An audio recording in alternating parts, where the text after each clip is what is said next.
Hello rock lovers! Hello today from one of my favorite beaches of East Lothian, Loch.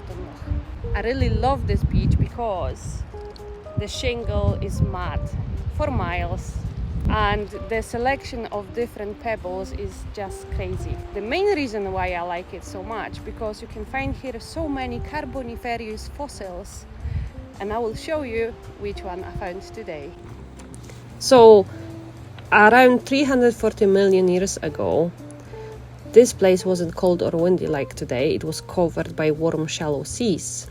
And in those waters, corals were thriving, building reefs full of life.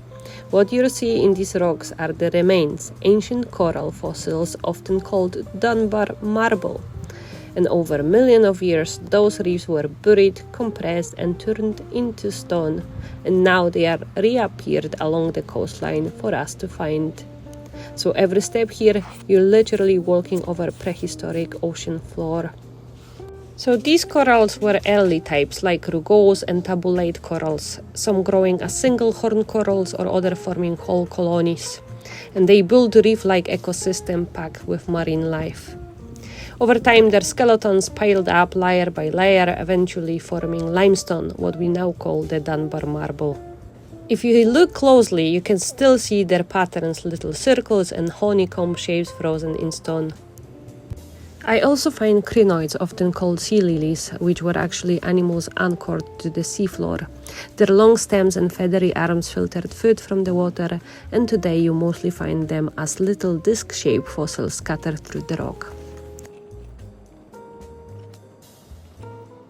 Some of the limestone here is made almost entirely of broken shells, likely from brachiopods, marine animals that look a bit like clams but aren't closely related. Over time, their shells built up and were compressed into solid rock. You can also find oncolytic limestone formed by layers of calcium carbonate built up by cyanobacteria. These tiny microbes coated grains in the water, creating small rounded structures that eventually turned into the stone.